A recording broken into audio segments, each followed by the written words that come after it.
Bawethu sekuyikudibana njalo kuhlelo lwethu lamaviki wonke buza iBhayibhili likuphendule. Siyathokoza ukubana sihlangane njalo ukubana sixoxe ngelizwi likaNkulunkulu. Ngihamba labafundisi bami ababili lamhla sanele, umfundisi uCK Mpofu lo mfundisi uOp Mpofu, mina ngingumfundisi uNdlovu Esindlovu. Bafundisi siyalamukela. Siyabonga, salibonani balaleli. Siyalamukela kuhlelo lwethu lamaviki wonke buza iBhayibhili likuphendule. Okhuluma ngumfundisi uMpofu CK. Salibonani balaleli. Siyalamukela njalo kuhlelo lwethu lwale iviki lapho sifunda khona iBhayibhili sindawonye. Okhulumayo ngumfundisi uOp Mpofu. Sengathi uThixo angaba lathi sonke. Siyabonga. Siyabonga abafundisi, siyabonga abalaleli. Singakangeni kuhlelo lwalamhlanje, ngithanda ukuthi ngihle ngithi kini ngilogwalo olutsha engilukhuthazayo lendunika mahala njalo kancane. Ugwalo loluthona Steps to Christ, izinyathelo eziya kuKristu. Ugwalo lumnandi okumangalisayo ongaluthola mahala.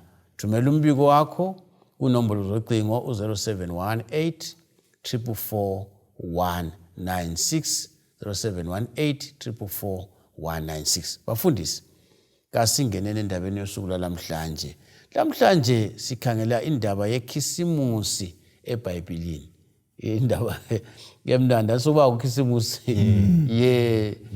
Ake sixoxeni ngendaba yekhisimusi. Intoni balithi Christmas? Kanti kuthiwa khisimusi ngesindebele esivela khonapho. Siyabonga. Mhlawumbe siveza igama elokuthi Christmas elesikhiwa. Ligama elibunjwa ngamabala amabili. Igama elithi Christ lokuthi Mass. So ukuthi Christmas ukuthi iMass kumbe inkonzo okuthiwa iMass eyenziwa ngosuku lokuzalwa kukaKristu. So yikho kuthiwa iChristmas. So ligama elilokwenza lokuzalwa kukaJesu. Nxa singakubeka ngaleyo ndlela. iMass ngesindebele angazi ukuthi singayibalisa sithini, kodwa inkonzo ethile eyabisenziwa ukuthakazelela uJesu. So ngakuthiwa Christmas ukuthi iMass kumbe inkonzo eyenziwa ngosuku lokuzalwa kukaJesu ukuthakazelela ukuzalwa kwakhe. Ukuzalwa kwakhe. Ngibonani kucacile mfundisi, nxa singakangeni kakhulu abalaleli laba bayakwazi. Mfundisi CK, angazi ukuthi lina lakhula lolu suku kwakusenziwani, kodwa ngiyakhumbula ukuthi thina sakhulele emakhaya kwakulusuku lokunathi mazo yayingaphonga unathwa nje kunjalo mfundisi namnede namafethuku yilusuku lapho esasisidla khona isinkwa sibe sinengi sifaka ijamu lebhada ngalolo suku. So thina sasikukholisa sakhula kakhulu mfundisi ikudla. Kodwa ake sikhangeleni ukuthi eBhayibhelini lolu suku lukhona yini usuku othiwa kumbe balithi Christmas lona lothi khona eBhayibhelini? Siyabonga mfundisi.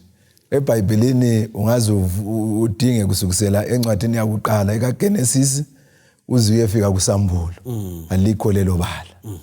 Okukhona eBhayibhelini esikwaziyo ukuthi uJesu wazalwa. Kodwa iBhayibheli kayisitshela ukuthi wazalwa nini ngolesingaki. Njengalokho iChristmas yethu yalapha emhlabeni, ikhisimusi yethu lapha sisithi khona mhla ka25 December. Singakhangela ikakhulu ngesikhathi azalwa ngaso uJesu ngokulandisa kwelizwi likaNkulunkulu iBhayibheli. Abelusi beselusa izimvu.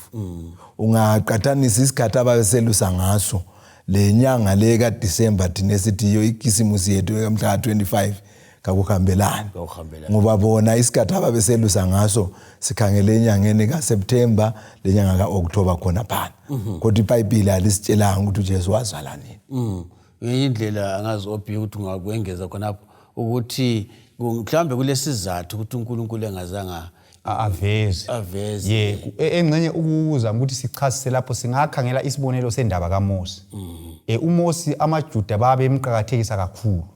So iBhayibheli lithi uMoses wafa kodwa akulamuntu okwaziyo ukuthi ingcwaba lakhe lalingaphi. Okwayenza ukuthi uNkulunkulu abafihlele ingcwaba likaMose ukuthi wayesesaba ukuthi bazalenza isithombe. Bagcine besenze njani? Belikhonza. So ngesinye sesizathu engcenye singayenza ukuthi usuku lokuzalwa kaJesu maybe lwafihlwa ngaleso sikhathi ukuthi abantu bangabi kwazi ukuthi wazalwa nini, ngoba kwakungayenza ukuthi abantu bagcine besenza khonokho kube yisithixo sabo kulokuthi bakhonze uNkulunkulu. uzama ukudinga ukuthi mhlambe kuyiziphi izizathu asikwazi angeke. Kodwa iqiniso libasobala lapha ngelokuthi bafundisi u25 December hayi silosuku Jesu azalwa ngalo. Kunjalo mfundisi. Kodwa kungasenani ngibona ngazathi sifuna ukuthi sikugcizelele kubalaleli ukuthi kuyini esingafaka ingqondo zethu njengamaKristu kikho. La nxa sikwazi usuku kasilo kodwa ke umhlaba uyakhumbula ukuthi uJesu wazalwa njalo. Singakhangela iBhayibheli ke sikhangele ukuthi kuyini okwenzakalayo uJesu ezalwa. Njengoba sikhangele usuku lokusikhangela ukuthi uJesu kanjani wazalwa. La nxa usuku singalwazi singela date esiyaziyo kodwa uJesu wenze njani wazalwa. Ake sikhangeleni indaba yaba kuthiwa nizazi zempumala. Mhlawumbe engxenye okunye engingakugcizelela khonapho sikhangela indaba le. Ukuthi indaba yekhisimusi asondaba kumele engxenye ixabanisa abantu. Ngiyabona abanye bexabana ukuthi Jesu kazalwa ngamhla ka25 engathi bayalwa ngakho khona. Kodwa ngibona ngathi okugcizelelwa lapha ukuthi uJesu wazalwa. Kungakhathaleki ukuthi ilanga lakhona yiliphi. So umcabango esifisa ukuthi abalaleli baphumelayo la ukuthi sigcizelela ukuzalwa kukaJesu. Khona lokhu ukuthi abantu phose umhlaba wonke bayavuma ukuthi uJesu wazalwa. Ngicabangela ukuthi kulithuba elihle khonokho elisinika indlela zokuphakamisa uJesu lokusinika intshukuntshu yokuthi sibekwazi ukuthi kukhona umhlengi owazalwayo ukuthi asindise. So asonto okumele isixabanise yona le. Silwa ngayo bangithi ukuthi wazalwa mhla kabani. Ake sikhangele ke eBhayibhelini ukuzalwa kukaJesu ukuthi sikhangele izigaba zabantu ezehlukeneyo ukuthi sifundani. Siyabonga. Sikhangela lapha kuMateyu 2 lapho esihlangana khona lezazi zempumalanga. Mhlawumbe singafunda nje kuverse 1 sisehla sisiya ku12 kukhulunywa ngezazi zempumalanga lapha. Ngizabala engxenye uverse ngu11 ngizambala kuphela bese ngilandisa ngamafitshane. Uverse ngu11 uthi izazi lezi zempumalanga zisangena endlini zawona umntwana lo Maria unina zakhothamela phansi zamkhonza zavula izitsha zazo ezilempahla eligugu zamkhunga ngeziphiwo igolide lamakha lenhlaka. So sihlangana lezazi zempumalanga la. Awufuna ukuthi usichazele ngamafitshane ngobani abantu laba ngamafitshane? Kwezinye indawo babizwa kuthiwa ngabantu kuthiwa ngamamagi. Ngabantu ababefundile ikakhulu ukufunda ngokubala izinkanyezi. Babe ngabantu ababeyizikhwica mfundo ikakhulu babekholwa kakhulu ukuthi babesithi bangabona inkanyezi zihamba emkhathini babebona ngathi ukukhuluma kukaNkulunkulu khonoko. Belandela. Babe sebelandela. So uNkulunkulu ke ngokuhlakanipha kwakhe wayekwazi ukuthi abantu laba babethatheka kakhulu babekhangelela ukuthi uJesu uzazalwa ngoba babebalile ikakhulu incwadi ekaNumbers. Incwadi ekaNumbers lapho uBhalamu akhuluma khona ngesiprofeti esokuthi kulo Jesu ozazalwa kumbe kulo Mesiya ozazalwa. So babe kukhangelele ukuthi uJesu uzazalwa. Ngalobo busuku kuthiwa babona kule nkazimulo ethile ezintabeni zaseBethlehem. Kwasokubonakala inkanyezi khonapho phezulu. So ngenxa ukuthi bona babe ngabantu ababedaditsha ngezinkanyezi befunde kakhulu. Inkanyezi le bayibona ukuthi kuthiwa inkanyezi le abayibonayo yayingasonkanyezi abajayele ukuzibona. Njalo yayingaso planet. So inkanyezi le yabaphica ngoba bengakazi babone inkanyezi enjalo. Base beyibona inkanyezi le iqalisa ungathi iyahamba. Base bezama ukudingisisa ukuthi ngabe kuhamba njani ngenkanyezi le. Base behamba kuNumbers 22 ngale. Yikho lapha ababala khona ukuthi kule nkanyezi ezakuzalwa. Bahle bathi mhlawumbe ngenkanyezi le yiyo. Khonokho kwabangela ukuthi beze njani balandele inkanyezi liyana. Bahle bazama ukubalisisa kakhulu kuNumbers lapho uBhalamu ekhuluma khona kumbe ekhulumisa iprofeti sokuthi uJesu uzazalwa. So baqalisa ukulandela inkanyezi liyana baze bafika ngaphi etempelini ngoba kuthiwa inkanyezi liyana yahamba yaze yakuma etempelini. Base befika khonapho babuzisisa ukuthi lapha kule nkanyezi kulento eyenzakeleyo kulo Mesiya ozeleyo la ungaphi. Kodwa kwabonakala amaJuda abanikazi bevangeli ngaleso sikhathi bengakwazi amangala kakhulu ukuthi kuzelwe bani. Baqalisa lapho ukudinga eBhayibhelini indaba le yasinyikinya khona sizathinta indaba kaHerod. Herod wezwa lapho ukuthi abantu sebenjani sebephithizela uxokozela. Yikho lapho abiza khona izazi lezi zempumalanga. Wathi uyalathi wababizela ngasese. Wathi ngizwile lapho ukuthi lina lithi kule nkosi ezelweyo. Alike ngitshele ukuthi leyo nkosi ingaphi ukuze lami ngenze njani ngikhonze. Izazi lezana zathi hayi inkosi le zahamba kuMikha 5 ngale verse ngo2. Zabala zathi inkosi le izalelwe ngaphi eBethlehem. Yikho ke lapho abadlula khonapho sebesiyadinga bathola ke uJesu lapha ayizalelwe khona eBethlehem. iBhayibheli lisithona bamnika izipho ezintathu. Kuthiwa bamnika igolide le frankincense le myrrh. Itsho njalo iBhayibheli yesikhiwa. Esindebele lapha ithona. Kuhle mfundisi ukuthi bamkhonza. Bafika bamkhothamela, bamkhonza umntwana. Ngoba babekwazi ukuthi inkosi ezelwe nguMesiya. Sebemkhothamele ke bamnika izipho. iBhayibheli yesindebele lithi igolide lamakha lenhlaka. Amakha anukelela kamnandi. So yikho esikubonayo lapha ngezazi zempumalanga. Sibona ukuthi izazi lezi zamqakathekisa kakhulu uJesu ezalwa, zamkhonza, zamnika izipho, zatshengisa uthando lwazo lenhlonipho yazo ngokumkhonza uJesu. Kwathi bathokoza kakhulu, bahamba umango omude kakhulu ukuthi baze bayefika lapho uJesu azalelwe khona. Siyabonga mfundisi CK. Asikhangela abanye abantu abahlangana lokuzalwa kwaJesu. Siyabonga mfundisi. Ukuthi bona sifundani kibo. Siyabonga mfundisi. Lapha sizafunda encwadini kaLuka isahluko sesibili. Sizakhangela kusukela evesini lika-8 kusiya kwelika-20. Ngizafunda lapha eBhayibhelini ithona ke kwakukhona kulelo lizwe abelusi ababesegangeni belinda imhlambi yabo ebusuku. Kwabonakala kubo isithunywa senkosi. Lenkazimulo yenkosi yabazingelezela ngokukhanya besaba kakhulu. Isithunywa sathi kibo, lingesabi ngoba ngililethele indaba ezinhle zokuthokoza okukhulu okuza kuba kibo bonke abantu. Ngoba lizalelwe lamhla emzini kaDavida umkhululi onguKristu inkosi. Lokhu kuza kuba isiboniso kini. Liza kumfumana umntwana egoqelwe ngamalembu elele emjokotshweni. Kwahle kwaba khona kanye lesi sithunywa ixuku lebandla lasezulwini lidumisa uNkulunkulu lisithi, udumo kalube kuNkulunkulu kweliphezulu, lokuthula emhlabeni ebantwini abathokozelwa nguye. Kwathi sezihambile ke izithunywa sezibuyele ezulwini, abelusi bakhulumisana besithi, ake siye eBhethlehema sibone leyo nto enzakeleyo inkosi esibikele yona. Bahamba ngokuphangisa, bamfumana uMaria loJosefa lomntwana elele emjokotshweni. Sebebonileke balandisa ngalokho ababekutshelwe ngomntwana. Bonke abakuzwayo bamangala ngokukhulunywe ngabelusi. Kodwa uMaria walondoloza zonke lezi zinto enakana ngazo enhliziyweni yakhe. Babuya ke abelusi bemdumisa bembonga uNkulunkulu ngako konke ababekuzwile lababekubonile njengalokho okwakukhulunywe kibo. So ngamanye amazwi lapha mfundisi sihlangana ukuthi abantu iqembu lesibili ngabelusi ababekhangelelwe phansi. Udaba lokuzalwa kwenkosi lomsindisi umkhulu uJesu lwafinyelela kubo abantu ababekhangelelwe phansi. Endeselufike kubo udaba kabazange bathandabuze. Ngemva kwalokho bagijima bayabona, bafika balandisa indaba njengoba ke babetshelwe izingilosi. Labo futhi iBhayibheli lihlabelela lidumisa. Labo sebebuyela babuyela futhi besenza njani?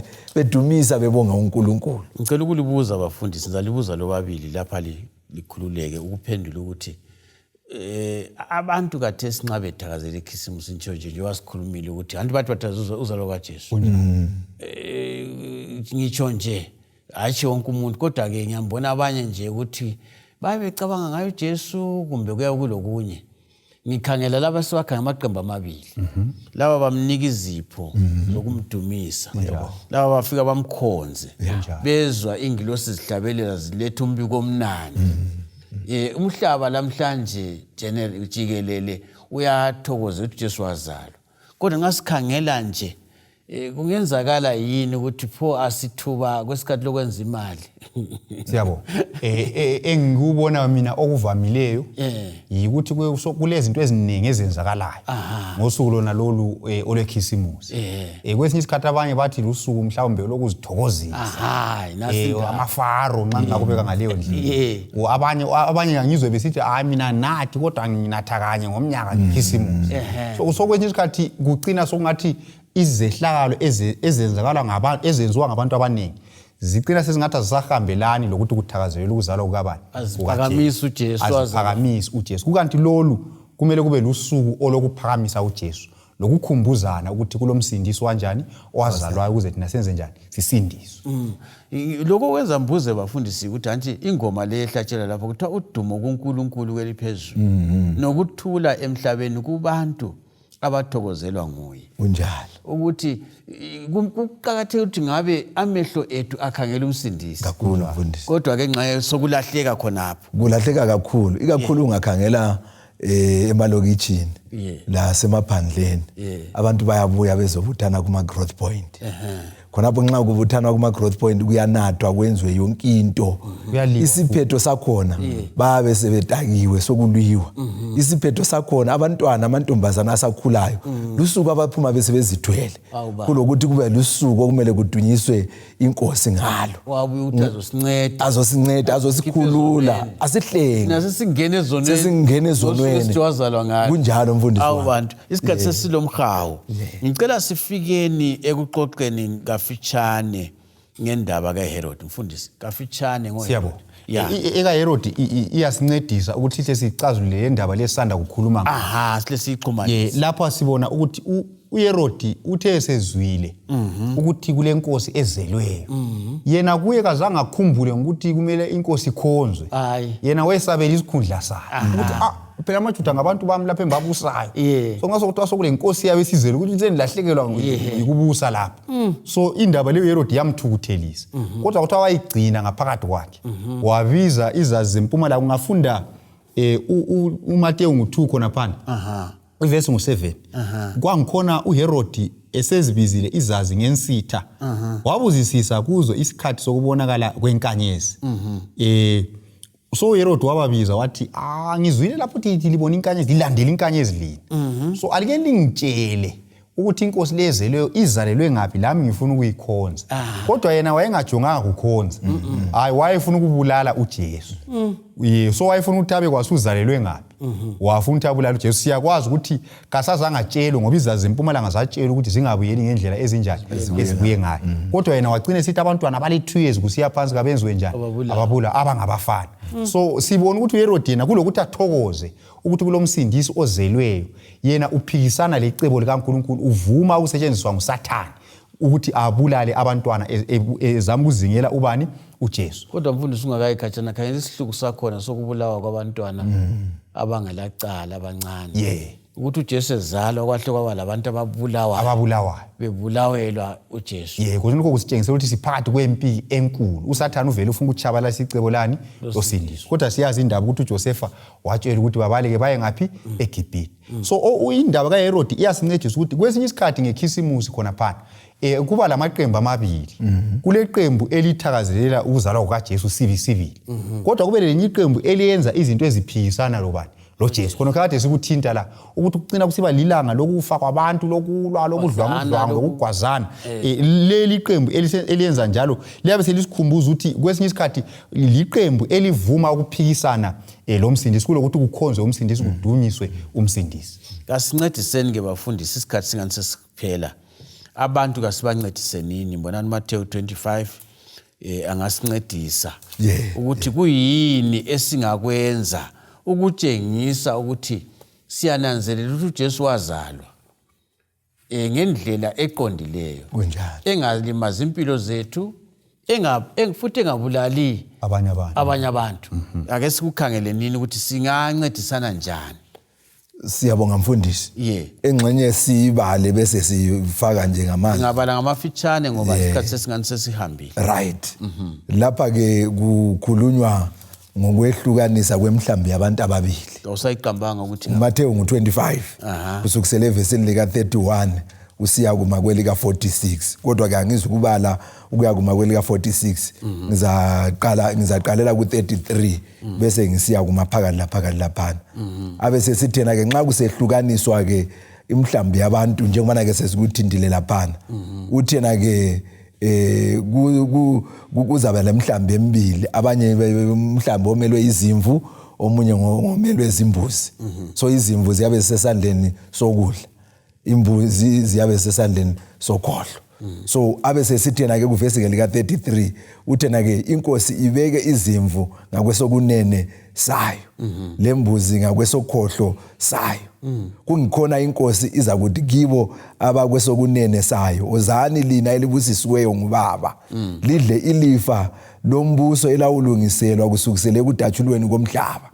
Ngoba ngangilambile la nginika ukudla, ngangomile la nginathisha, ngangingowemzini la ngingenisa endlini, ngangihambaze la ngambathisa, ngangigula leza ukungibona, ngangisentolongweni leza kimi. Ngakho ke abalungileyo bazabuza bethi inkosi sakubona nini ulambile sakunika ukudla, ingabe uwomile sakunathisa. Babuze yonke imibuzo kuthiwa khona yena nxa esephendula uza kuthi khona inkosi izaphendula nguvesi 40 izaphendula ithi kibo ngiqinisile ngithi kini njengokuba likwenzile komunye walaba abafowethu abancinyane likwenzile lakimi. Ngamafitshane mfundisi sithini lapha? Ngamafitshane lapha lolu suku lolu njengoba ke sesibonela ukuthi eBhayibhelini usuku uJesu azala ngalo kaselutshelwanga. Kodwa ke uJesu wazalwa. Lokhu sonke siyavumelana. Kaze silusebenzise ke ukuncedisa abaswelayo. Silusebenzise ukuncedisa abafelokazi intandane, siluncedise ukunika izipho lokwabelana labanye abangazange baba lamathuba ukuthi bazuze lokho esilakho thina, ukwenzela ukuthi kube lusuku olwentokozo umuntu wonke ananzelele ukuthi kulokunakekelana. Senza ulutho ubalisile labasemajele. Kunjalo. Abanye babotshiwe basemajele, ikhisimusi bayidlalela phakathi kwejele. Thina siyalokho silakho ukudla sisidla sikholisa. Kodwa kulabanye abantu abagulayo, kulabantu abazintandane. Mfundisi uthi okunye njalo esingakutsho yikuthi lusuku futhi olokukhuluma ngothando lukaJesu ebantwaneni. Kwesinye isikhathi abantwana bayakuthakazelela kakhulu kwekhisimusi, abanye babefuna ukuthengelwa. Ngiyakhumbula thina sasifuna impahla ezintsha. Kwakunjalo. So khona singabalisi khonokho asibathengele nini impahla ezintsha bese sibatshela ngendaba yokuzalwa kukaJesu.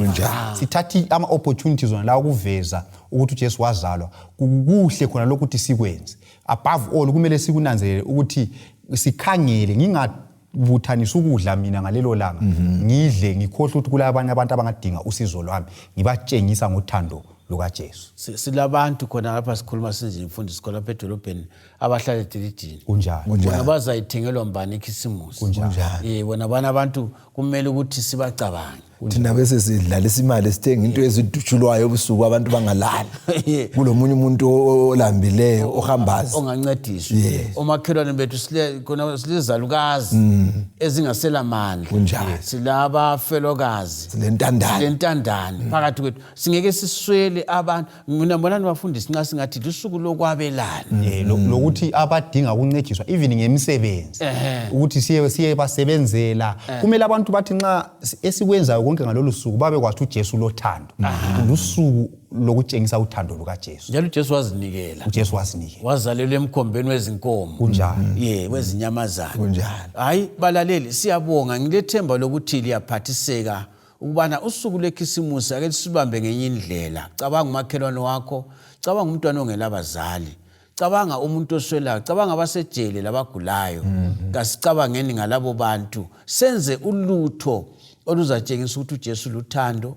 uJesu wabuya lapha emhlabeni ubana azosithanda, azosifela sibe nempilo engcono. Inkosi lomusa isiphathise nxa sikwenza khona lokho ngaleli khefu lekhisimusi. Size sidibane njalo kuviki elizayo. Siyabonga.